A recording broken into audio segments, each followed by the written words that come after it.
Welcome to the Rise Above Show, presented by RoofCON. My name is Diego Dante, and I'm thrilled to bring you inspiring conversations with some of the most innovative and bright minds in our industry. From business and entrepreneurship to personal development and growth, we'll explore the strategies, insights, and stories that have helped our guests rise above challenges, overcome adversity, and achieve their goals. So sit back, relax, and join us on this journey of empowerment, inspiration, and discovery. This is the Rise Above Show.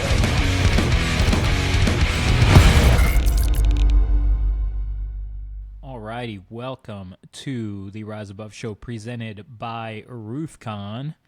My name is Diego Dante. I am here with my good friend Chuck Allen. How you doing, my brother? I'm doing amazing, Diego. How are you today? I'm just living and loving life. Just like I just told you a minute ago, we're just chilling, having fun, and we get to I have the best job on the planet, so I can't complain. Right. I feel the same way. And if you don't feel that way, then you probably should do something different. And I think both of us are prime examples of that. Right.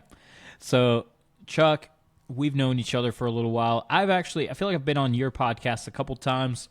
We've talked about doing our show. For one reason or another, just hadn't worked out up until this moment. But I'm excited we get to do this now, get to sit down and chill for a minute. And actually, like, I know that we've talked, through your show and stuff, but I want to get to know the real Chuck. We're going to do some investigating here, and we're going to get to the bottom of things. That dude's he's a mess, man. Get ready. So, Chuck, how'd you get into roofing? That's a great question, Diego. I've been in roofing for 25 freaking years now. And basically what happened is back in 1998, I was working for a drywall company, and I used to run the cranes that would stock the drywall. I'd have the big crane up there, and you'd pull the sheets through the windows and do all that. And that was I don't even think I was 20, like 25. No, I wasn't even 20 years old at that point. But I didn't like that job. I got hurt, and I had a hernia. And I decided that slinging drywall sucked because all my fingers were smashed up, and it just was a hard job. And I'm driving home one day, and I just happened to glance over on the right-hand side of the road. There's a roofing supply company there, and they were hiring for drivers. And I walked in, I got hired that day, and 25 years later, here we sit. It's been crazy. And my ride has been insane. I've been in just about everything you could do in roofing, but that was how it started, completely inadvertent. I was just pissed at my previous job and walked into a place, got hired, and never left. I mean, you ain't kidding about doing everything you could do in roofing. I mean, you've been, if you've been doing some delivery driving and you've sold jobs and ran a company and podcasting and working for Business 411, I mean, you've literally done it all when it comes to roofing.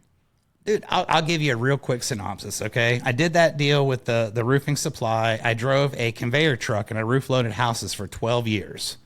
And the 12th year, I got an amazing opportunity to go to Charlotte, North Carolina, and we actually opened a roofing supply company from scratch. Myself and one other guy. I met him at the front door the day that we started it. We built a little roofing supply company up, and they ended up selling it after I left. But that was kind of fun in its own. I never really anticipated doing that.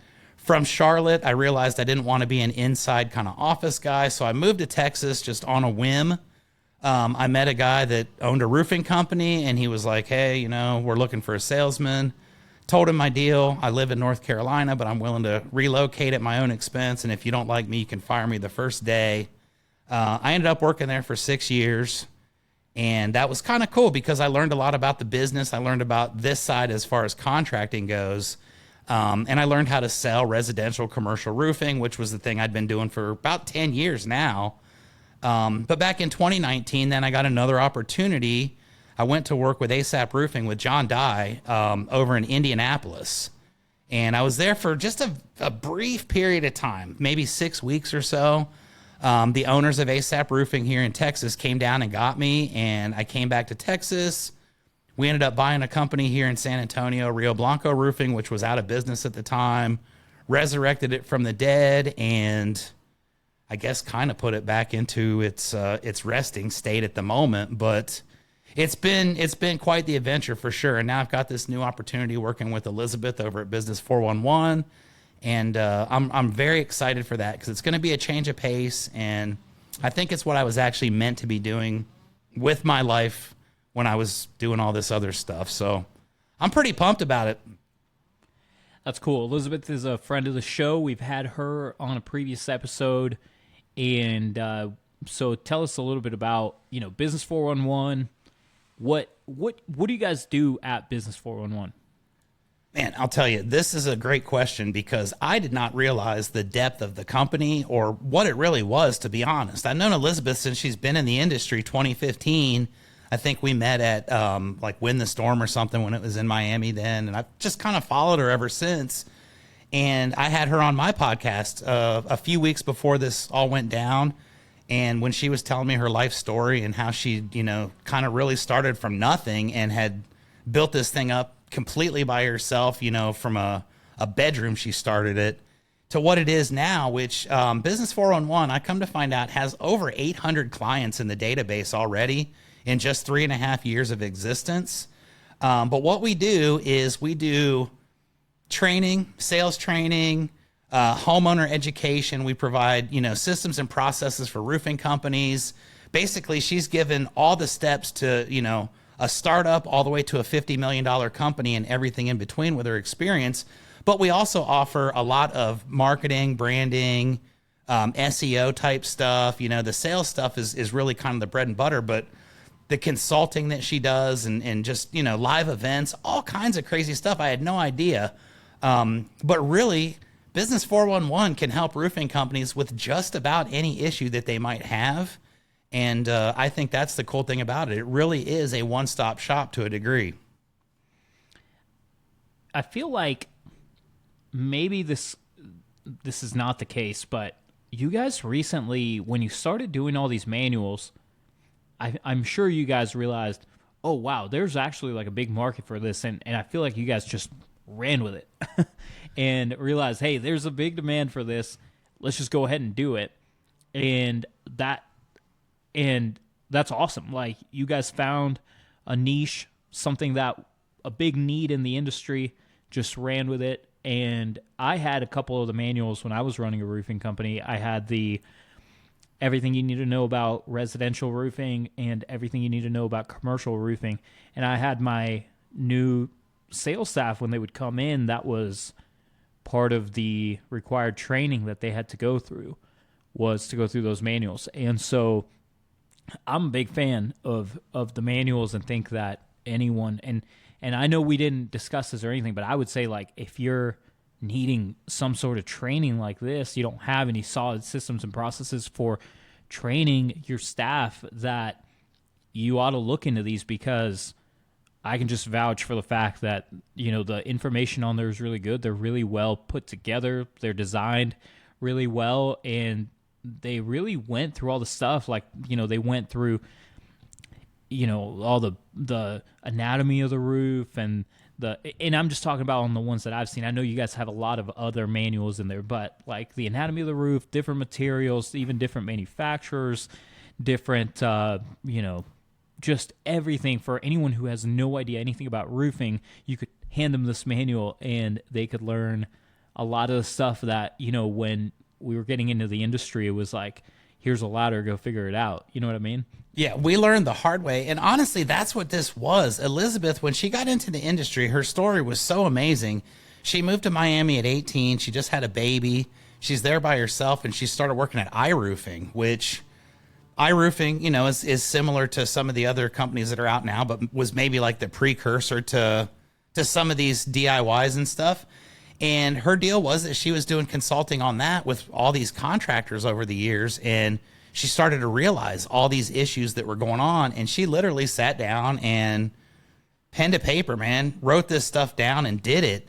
And that's what's so amazing, is it's all 100% her. She did all that stuff and then, hired a team. There's a huge team now, designers, and there's all kinds of different divisions and sales teams and all that. But she literally started all that stuff herself based off of that experience with iRoofing. And to me, that was incredible. I had no idea. I'm absolutely in awe of Business 411 as an entire company, and Elizabeth as a person. Man, she's sharp. Well, cool, man. Well, let's discuss. Obviously, I want to talk business, but I want to chat with you too because about on the personal side.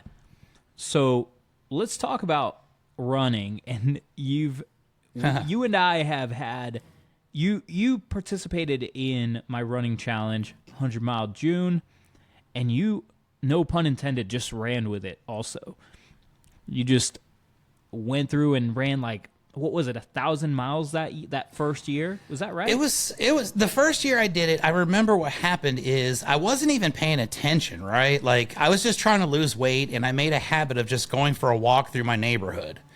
And that turned into, okay, I'm going to go for a walk from my neighborhood over to the park, and then I'll come back and do all this.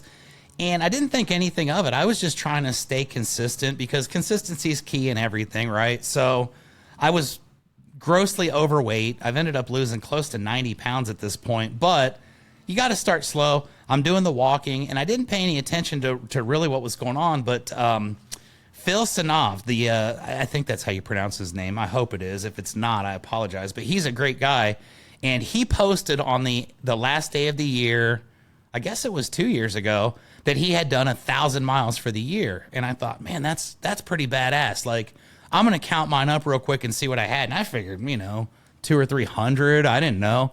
And I was like I was 1,300 or some crazy number. And it was like, dude, what?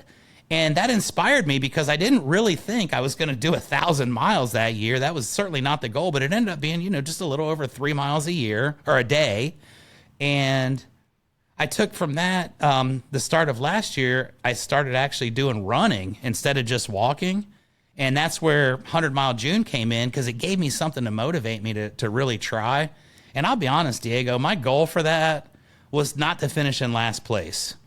And I'm one of those people where it's like, all right, dude, don't finish last. If there's one guy or one girl that's below you, don't judge them, but at least know that you're not the one at the bottom and be happy. And I started going and, I was kind of lurking there in the top 5 for a while, and people would kind of move around a little bit. But then about 2 weeks or so in, it kind of stabilized, and I kept kind of staying right there. And I don't know the lady that won that thing. She's probably out running around the world right now because, like, I don't even remember how many I did that month, but I finished in second. And this lady freaking yarded me, man. She like lapped me 3 or 4 times, and I felt bad for everybody because it was like, I'm pretty sure she did. I think it was 9 days or 8 days she completed 100-mile June. Yeah, right. And it's like a half a marathon. And those are 9 consecutive days. Like, dude, how do you do that? I did a half marathon last year, and I couldn't walk for a week, man. Like, I don't understand how someone could run 10 miles a day like that, but more power to you because that was inspiring as anything could possibly be. And for about 3 or 4 days, I was really like, you know what? I'm going to catch this girl, and I'm going to beat her. And then reality kicked in, and I was like, no, I'm not. But I was super proud of that. Normal people, though. Yeah, I finished in second for 100-mile June. And to me, honestly, that was probably one of my biggest accomplishments last year. Something I was most proud of because I didn't think I would do that. And I hate running. I'm not going to lie. I freaking hate it. I don't even do it now. But I was motivated. And it was like, my goal for last year was I was going to run a half marathon. And after 100-mile June, I was so inspired that I actually did end up running a half marathon. I did several 10-mile runs back to back to back, and I got to the 12th mile on one, and I thought I was going to die. I'm like crawling down the street. My legs don't work. I came back a week later, and I busted out the half marathon by myself, Joseph Hughes style. I did it in the middle of the night in College Station, Texas. Basically, I ran from my house to my office and back, and that was just about the marathon. I did one more lap around and I hit the full half marathon, and I can say I've done that now. Joe Hughes mentioned something about doing a full marathon this year, but I have to say probably not going to happen. I don't have that kind of love for running. I'm in my mid 40s now, so my hips and my legs and all that shit start hurting, and it was fun. I was young for June of 2022, and I proved I could still do it. So I'll remember that guy for the rest of my life. decided that I wanted to run a half marathon, and I'm pretty sure that me and you got into it of like who's going to do it first. And I did several, kind of built up to it, did a couple 10Ks, started doing a little more than a 10K here and there. And then one day I said, all right, today's going to be the day I'm going to go do it. And I'm pretty sure I did, dude, I got to like 12 point something miles. And it was that's like, where I'm pretty you sure hit a I wall, had, right? like, less than a mile left. And my legs fully gave out. And Yeah, it couldn't was do to a it. I point was where, in my like, neighborhood, and I was literally, it sucked because, Diego, I'll go do it at like 4 in the morning because it's cool out, I run with no shirt, and I didn't feel like a douchebag running through my neighborhood with no shirt on in the middle of the day, so I'm doing it. And I did. I got about a mile, maybe just a little more than a mile from my house, and like everything shut down, okay? And I'm trying to get there, and I'm like dragging ass, and my legs aren't working, and I feel like I'm crawling, right? And by then it's getting light out. People are watching this idiot that's trying to make his way home. He's got no shirt on. He's walking all sideways. And I was determined that was going to be the last time I failed at that because it really pissed me off. It was like, dude, I did 12 miles and I didn't get to the 13th, and that hurts, like that's the one where you're like, oh man, Yeah, if I 'cause then could you're have like, done it, hey, if I I wouldn't gotta- have stopped to take a piss or something, I would have been fine, but sometimes it happens. Yeah, and then the other thing is like, hey, if I want to finish it, now I got to do this all again just to be able to finish it. Yep. And I'll tell you what, I did the half marathon, and it was the same thing. The reason that I do things is for accountability. And I have a buddy that calls me every Friday, and we do these accountability talks. And I was driving from San Antonio to College Station, and I told my buddy this Friday, I was like, dude, I am going to run a half marathon tomorrow. And I was like, if I don't post the freaking thing that shows for my watch or my phone that shows that I did it, call me out, dude. Like, publicly call me out. Say that I'm a liar, I'm a piece of crap, whatever. And I know my buddy wouldn't do that, but he's like, yeah, okay, And I just keep that in mind. It's like, dude, if I said I was going to do it and then someone comes back and says, that dude lied, he didn't really do it, that would probably hurt me the worst. So find one person that wouldn't be afraid to throw you under the bus and tell them your dreams and your goals. And then if you don't do it, that's on you, man. You have to face that, those consequences of getting, the trash talk and all that. But it was all about accountability. Yeah, I'm back on trying to run some more because I'm getting ready for 100-mile June. And man, I know it's going to hit me if I don't start prepping my body for it. So, and I think people, for some reason, think that I love running or something, because why would I do a running challenge if I didn't love running? And the truth is, in 21, when I lost a bunch of weight, it was running was one of the things I was doing, and I just said to myself, I bet I could run I was trying to run a 5K every day, or really, the goal was I wanted to run a 5K, four 5Ks that year. That was my goal when I started. Well, by the time you start like working out and all this stuff and your body starts getting used to it, I started running them a few times a week, and I said, man, I bet I could do this, I bet I could do this every day for a month. And I added it up. I was like, okay, that's 93 miles. And then I said, well, at that point, just make it 100. And then by the time and then we started talking about it as me and Dylan, gosh, why did I just forget Dylan? He's one of my, Dylan Mullins. We started talking. I was going to say Dylan with the red hair, right? I know who you're talking about. Yeah, me and Dylan started talking. He's going to hate me that I just forgot his last name. You can edit it out. Hey, I've never even met the man, so I threw the red hair in there, so at least he'll feel like, hey, man, I don't even know that guy, and he knew me. My best friend Diego forgot my name. Yeah. Whatever. Hey, Dylan, we're cool, buddy. Dylan and I were sitting at a Revolt retreat in Gatlinburg, and I said, we were talking about this, and I said, wait, we could do, I was like, if we're already going to do 100 miles, let's just go ahead and make it like something where we give back and we figure out something that we're passionate about. And we ended up just kind of doing it, and not like, I didn't realize that it was going to be as big as it ended up being. I figured, 10 people will run, something like that. Ended up having 52 runners that first year. It had like 300 shares on Facebook or something like that. And it just ended up being a lot bigger than we were expecting. And so now that I've done it twice, and I feel like I've built it into it's almost turning into like my life mission of helping kids become adopted, because that's what the money was going towards. And so with that, now I'm just a big a-hole if I don't go do it again every year. So it's one of those big motivating things of like, all right, I got to do it again. Either that, or I got to figure out a different way of helping the kids, right? And to be honest, right? that's why I was so happy to do it, because of your personal story and why you were doing it, you know? And I agree. I hate running, but it was like, I want to do that. And I'm not going to lie, I did run every single one of those that month. I didn't walk any of them. And it was because of it being a noble cause. And I thought it was cool that so many people jumped in. And, you know, if we could help one kid, then it's worth running 100 miles, you know? Shit, if I could do that and guarantee that I could, you know, find a child a happy home, I'd do that every freaking month, dude. So kudos to you for putting it together, because I think that's very commendable.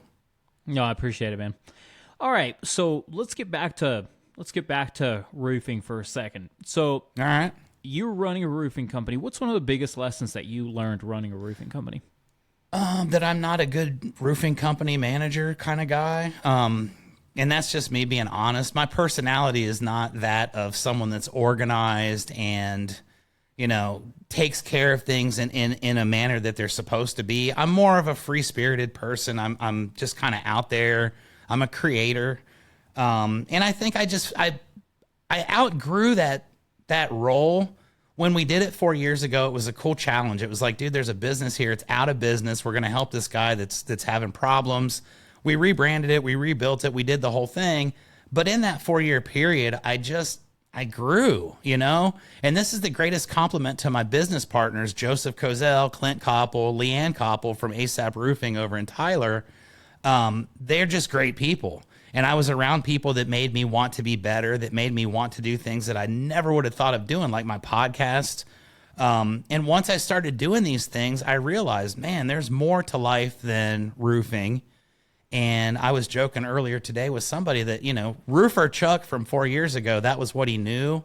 He was a roofer, and he loved watching shingles being put on roofs, and he loved metal and all that stuff. And I still do. But I realized during that period that, you know, I have more to offer, and there's more things I want to do. And I think what I really learned is I learned who I was. That to me was the biggest lesson of the entire thing. We built the thing up, and it had multifaceted, you know, multiple locations. I had 25 employees at one point or some crazy number, and I just didn't enjoy it, you know? So to me, I always tell people, if you don't love what you're doing, and if you don't feel like you're giving 100% of yourself every day, look at something else. You know, we only live a certain amount of time on this world. And if you're not super in love with it, just get out, man. There's plenty of people that still are that would love to do it, and find what you want to do. So that was really what I learned. I learned who I was, and who I am today is definitely not who I was 4 years ago. So very grateful for that opportunity, for the experience. I just, you know, I never dreamt of being a roofing company owner. It just kind of popped up and was there. And, you know, you'd be a fool not to take it. So I did. And, you know, it was good. But we're on to bigger and better things. Why'd you start a podcast? Well, that's a great question. So when I was with Rio Blanco, we had the partnership with ASAP Roofing over in East Texas. And with that, we have a social media branding company, K Socialized Media, which is owned by Leanne Koppel. And one of our quarterly missions as a team, I guess it was like the third quarter of 21. We're in year 2023 now, right? So 21, the third quarter, one of our main objectives was that for the ASAP team and the Rio Blanco management team is that we were going to go live once a week on, I guess it was on a Thursday, and we were just going to go on there and just kind of be like, hey, you know, we're doing this week, and here's what we're working on. Give shout outs to our people. Well, I'd been thinking about doing a podcast since forever. I've always loved radio and just always thought this was a cool thing. And when it became something that was realistic, it was like, you know what? I came up with the name Keeping It Rio. As soon as we did Rio Blanco, I was like, dude, Keeping It Rio, that's going to be the podcast.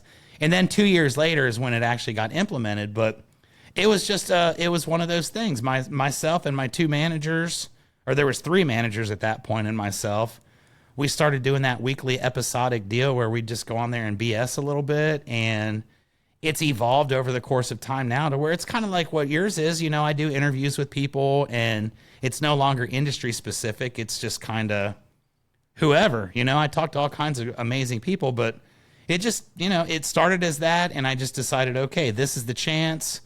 I'm going to make this happen. And I've done one every single week since. So it's a labor of love, but it's a hell of a lot of fun too. You got to admit, when I was a kid, I would have never guessed I could have had something like this where, people are reaching out to me saying, hey, I saw your episode from a year ago and I want to do business with you because of it. Or, any number of things like that. What's any crazy story that you've had from, having a podcast or anything cool that's come of it? Man, there's been all kinds of cool stuff. My first sponsor was a hot sauce. I had a freaking tremendous amount of hot sauce in my house. Anything that you can get free hot sauce for is always cool, right? I guess really this is kind of unique, but the most unique one was actually just last week. There's a gentleman named Alex Leday. He's based over in Pearland, Texas. And I'd never met this gentleman. I had no idea who he was. He wasn't on my friends list or anything like that, but I put a post out that I was starting with Business 411 and I'd like to work with some people who would be interested. Well, this gentleman, Alex, reached out to me and he sends me a text and he's like, hey, I saw your podcast episode. A friend of mine named Larry Andrews, who owns a roofing company in Oklahoma City, has an amazing life story. And he told his story on my podcast, right? And it's pretty insane. I highly recommend anybody go watch that, but different story there. This guy was impacted by it. It's somehow intertwined with his life story. He reached out to my friend Larry, who had written a book, and Larry sent the guy an autographed copy like 6 months or 7 months or so ago. And this dude told me that story the other day. He's like, man, I saw your episode. I reached out to the guy. He sent me a copy of his book. And it's like, dang, dude, like stuff like that's going on, And then you know how it is. You go places and we're like industry famous, I guess, to a certain degree. And, you go to events like IRE or RoofCON and stuff like that. And people just come up and they say, man, I love your show. I watch it. I had Alan Mick on here the other day. He was the most influential man in the industry this year. And TJ McCormick, he's got 300 million views on his videos, and it's like, I've also had professional wrestler morticians. I've had 17-year-old Elvis impersonators, and I've had magicians and all kinds of weird stuff. But it's been so much fun. But I think that's probably the one that really sticks out. And it's just probably because it just happened, but you don't realize how big the reach is until you start hearing stuff like that. RoofCON's amazing. Getting to see all the speakers like Nick and Eric and especially Tim Tebow. Very exciting and eye-opening. Amazing speakers and great knowledge. Keep it up. First RoofCON, been following Hunter and the Revolt Clan for quite some time. And it's definitely been a lot more than what we expected. This event is getting better and better. So if you're going to go to one roofing conference, make sure that it's RoofCON. RoofCON 2023 returns to Orlando, Florida, November 9th through the 11th. Get your tickets at roofcon.com. So as far as conferences go, you just said, you go to all these conferences, people see you, people recognize you. What would have been some of your favorite experiences at conferences? Okay, well, I'm going to start off, obviously, with RoofCON because you're the main man at RoofCON. I've been to 3 of the 4 RoofCONs. I didn't go to the very first one when it was in Nashville, I guess, but I guess not too many people did, so, that was kind of the original. The second one was in Houston, and then the next 2 have been in Orlando. I've been to all of them, had VIP tickets for the last 2, where we were in, eating lunch with John Maxwell and Ed Milet. That was pretty amazing. Another one that I really, really loved was Lee Hates Conference. And I've been to Lee Hates the last 2 years as well. And what I liked about his was he had cage fighting. And, that's just something that you don't see at a conference like that. And not just that, but Lee was in there fighting best damn roofer in a cage, you know, in front of all of us for our entertainment. And to me, that's something, again, that you just, you know, that's a story that you'll be able to tell decades from now. Lee hating the best damn roofer fighting in a cage in front of 1,000 people in a room. But I also did meet Ed Milet personally at the bar at his deal last year. So that was kind of cool. But I like going to the conferences. I think they're all very good in their own way. If you go in knowing what you're wanting to accomplish and you stick to your guns, you know, they're all extremely valuable. But I think the Ed Milet, the John Maxwell, and then the cage fights have been my three best things of conferences so far. I almost knocked out Grant Cardone one time too on accident, but that's a totally different story. I feel like we need to hear this story. Well, that was at Win the Storm, and it was in Miami back in, like, I guess it was 15 or 16, a long time ago. And Grant Cardone and, oh man, I forget the guy's name, and he's like a super, Les Brown. I remember that, you know, Grant Cardone was there. He did his hour speech, and he's from Miami, so he just kind of drove over and did his deal. Well, they did a break for lunch, and Uncle G was taking pictures with everybody. So I got in line. I got my picture taken with him, and then I'm going out to get something to eat at a food truck, right? And we're standing in line, just kind of doing our deal. And I'm kind of antsy, you know. I'm just standing in line waiting to get a hot dog from a food truck. And I did one of these deals where I just kind of went like this. And I'll be damned if Grant Cardone wasn't walking behind me just as I did this. And I damn near took out Uncle G right there at Win the Storm back in 2015 or 16. And, you know, he just kind of smiled and kept going. It wasn't a big deal, but that's my claim to fame. I damn near knocked out Uncle G on accident. That would have been horrible. I guarantee I wouldn't be sitting here right now. How am I supposed to get all these great ads from Grant Cardone if you would have knocked him out forever? Yeah, right. So He's sending out 10 million emails a day to everybody, and, you know, I'm just thankful that I wasn't the one that put an end to that, because the world needs that for sure. No, 100%. So let me ask you, you know, when it comes to RoofCon, since this is my show and it is presented by RoofCON, and absolutely, you know, let's chat about RoofCON. What do you feel? I'm going to go a little rogue here because probably not the way that that people would expect me to go. But what do you think could be better about RoofCON? Let me put you on the spot. That's a damn good question, because RoofCON, like I said, I've been to the last three, and I've seen it continually improve. There's not a whole lot that needs to be tweaked. I think the big topic of discussion in our industry this year is, you know, maybe some fresh faces, and I feel like you're bringing some new people into the mix. We're not going to have the same rotation of speakers that we get at every conference, which is cool. But I've always enjoyed RoofCON. I mean, having that access to guys like Ed Milet, John Maxwell, being able to walk around and just see everybody in the industry. I believe RoofCON is now the premier industry event.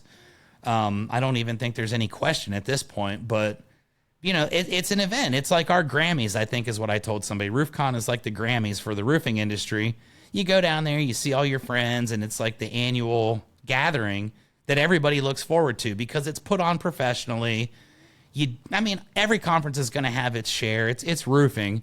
You're going to have your share of misfits. You're going to have the guys that, you know, show up the first day and then you don't see them again the rest of the week because they partied too hard on the first night. But what really always impressed me was Hunter Ballou, the way that he conducts himself as a guy. He just seems like a really down-to-earth guy. I haven't really gotten a lot of time to speak with him. But he's a likable guy, and you can just tell that he's doing it because it's coming from the heart. He brings in people like you who, I mean, dude, there's no denying what RoofCON means to you. I don't even think of Hunter as Mr. RoofCON at this point. I hope you don't tell him that, but I think Diego is Mr. RoofCON because your work and what you're doing is really, it's really doing a lot for the industry. So to make a long story even longer, I think RoofCON's perfect, man. I think just changing up the speakers a little bit, maybe giving us just something new to listen to. But other than that, you guys have it dialed in, man. I could tell there was a lot of prep and a lot of behind the scenes planning for that entire thing. We have a team of about 10 people that are working 365 days a year just for RoofCon. So there's a lot of preparation that goes into it. To share with you, we do have a ton of new faces coming this year, which I'm super excited about. Some that I can't announce yet. And then we've got some people like, I don't know if I've not met him, but I've spoken with him quite a bit at this point. Dan Walrack, he did $18 million in residential last year. Just residential sales, just as a sales rep. So he's going to be speaking. We've got like 18 million. My goodness. Yeah, got a lot of good for you, Dan. Got a lot of new faces. I don't want to say too much, but yeah, don't ruin it for sure. I don't want my episode to be the one that ruins RoofCon for anything. No, it's all good, man. So I'm just excited. I'm excited for all the stuff we got going on. What do you think when someone is getting ready to go to a conference? What can be done as far as prep work to be able to get the most out of a conference? Man, that's a great question. I think that the top thing you should do is assess your business, figure out what your biggest weakness is, and focus on that. You know, if your biggest weakness is your branding, figure out who's the best at branding, because I promise the best person at branding is going to be at RoofCon. You know, the best of everything in our industry is going to be at that event. For me, it was never really about the education or the breakouts. I was always more just, I want to go and just hang out with my friends and have a good time and see some speakers that motivate me. You know, product demos and stuff like that don't really interest me at this stage because I've been around for a long time. But I think, you know, focus on one thing. And if you do that and you implement that one thing, you're going to be 100 times better at that one thing, which was your weakness that you've pointed out as your own weakness. So sit down a couple weeks beforehand, really be honest with yourself and say, look, this is what I want to accomplish. And, you know, a lot of times when you get there, that all goes out the window because you see your buddies and next thing you know, you're hanging by the pool and, you know, drinking Mai Tais. But if you go there with the intent to do what you're supposed to be doing and what you're really going for, you know, the information's there. You can solve your biggest problem every single time if you go to RoofCon and find the right people. So that's what I would say. Just go there with intention or intent. Yeah. So one of the things that you touched on, a lot of people just want to go to the conferences for the connections. And a lot of people don't even, I know you said, hey, I want to go and I want to listen to the speakers and all that. But a lot of people don't even want that. A lot of people just want to go and they just want to go shake hands, kiss babies and all that stuff. And so we actually took that into consideration this year. And one of the things that we're doing is we're doing free expo only tickets. So if anyone wants to come and just hang out at the expo, they can come in 100% for free. Just got to register online and come be a part of it, because there's also a lot of people that just want to come in and just see the product at the expo. And so we've just decided to just make RoofCon accessible for everyone. If that's all you want to do, then come in and be a part of the expo. Come shake hands, kiss babies, and maybe film some content, whatever. And then from there, you know, if you want to upgrade your ticket, get a ticket to the general session, a VIP party, whatever, you know, obviously we're going to have that. But we would just want to make sure that RoofCon is accessible for everyone. And that's huge, you know, because a lot of these events, I mean, the smaller companies I think could really benefit from it. But when you're talking $1,000 or $1,500 a head, some of those people just don't do it for that reason. You know, if you're at a certain mindset, you realize that's an investment. It's going to pay itself off 1,000 times over. But sometimes people don't look at it that way and they say, well, you know, it's $3,000 and I really don't want to pay $3,000 for a conference. So being able to go to the expo and just walk around, get that bug, if you will, and then be able to upgrade when you're there, I think that's brilliant. It's going to get a lot of people in the door that wouldn't have shown up in previous years. So I would definitely expect for this to be the banner year for RoofCon. I'm excited, man.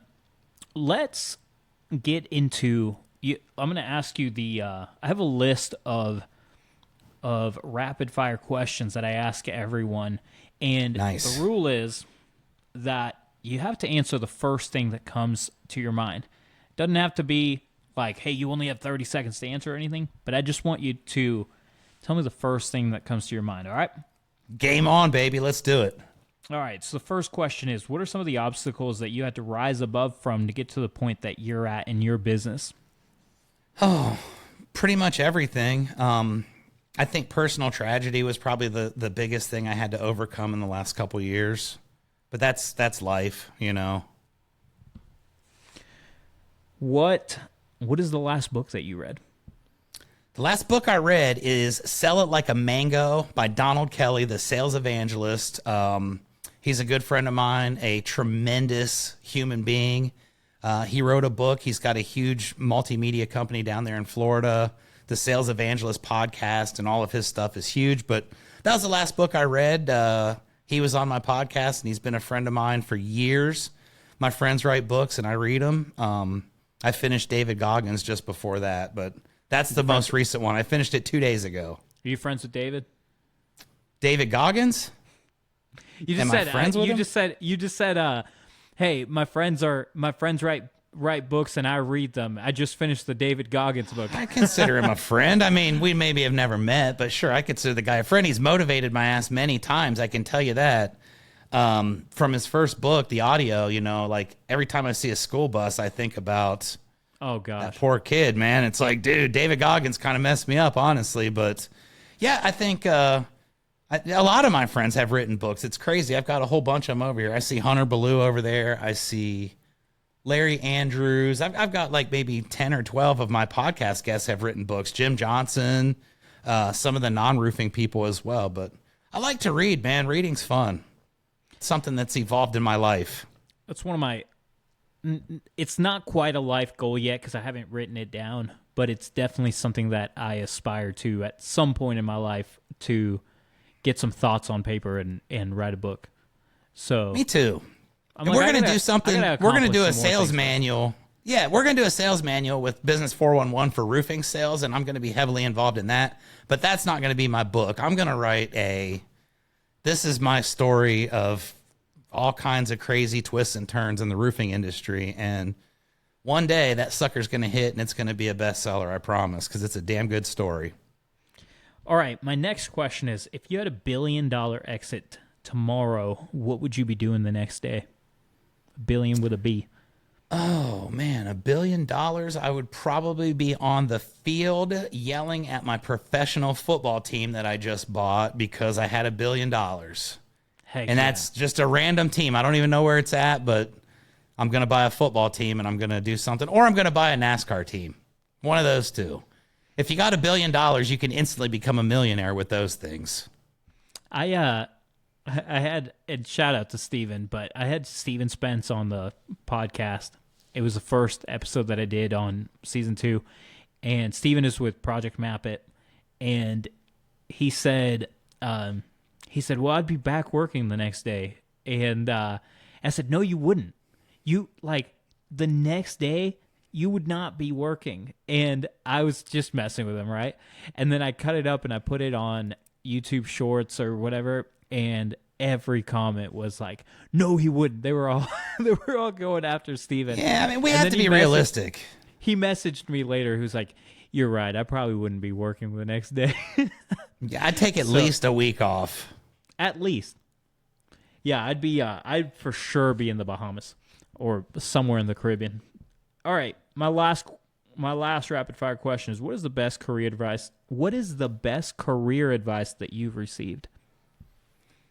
Oh man, I've gotten some tremendous advice over the last 25 years. The best I've ever received, honestly, again, this is fairly recent, and it was just do what your heart wants you to do. Don't stick around too long. Don't do something that you don't feel completely in love with and you're not 100% committed to. And that served me well throughout my life. I've always lived by that, but I'd never really thought of it that way. But that's it. You know, if you don't have the passion, why waste your time? You know, you're not giving 100%. You could do something better. And, you know, that I think has been the best advice I've ever received. Just, you know, don't stick around too long if you don't love it, because the company will replace you the next day if you died. You know what I mean? Yeah, 100%.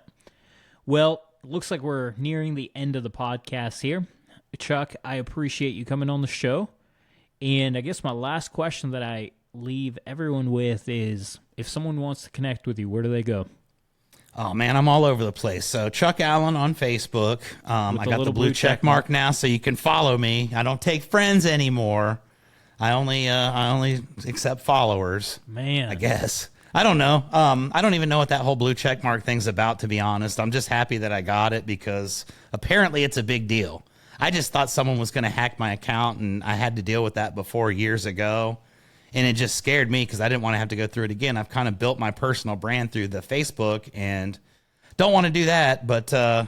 I can sleep well at night now, knowing that I'm speaking to the real Chuck Allen when I see the little blue check mark. So exactly. And I don't even have to change my name to the real Chuck Allen like everybody, in real life does. But that's pretty cool. Chuck Allen there. Chuck at business411.com. Obviously, I'm gonna be a part of this, hopefully, for the rest of my career.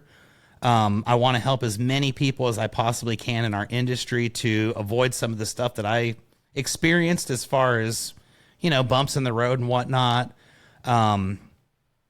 That's pretty much the top two ways to get a hold of me. I'm pretty social media mobile, and you can pretty much find me just about anywhere. I think I post about 50 things a day. And if you can't find me on social media, you're probably not someone that should be looking for me anyway. Well, I appreciate you coming on the show and hanging out. We're going to see you at RoofCON, and hopefully everyone else that's listening, if you want to come to the show, if you just want to come in and shake hands and kiss babies, feel free to get a free expo ticket at roofcon.com. Otherwise, make sure that you join our Facebook group, the Roofing and Solar Community. And all the news and everything go on there. So, guys, I appreciate you if you've tuned in and listened the whole time. And we'll catch you guys next time on the next episode of the Rise Above Show presented by RoofCon. Peace.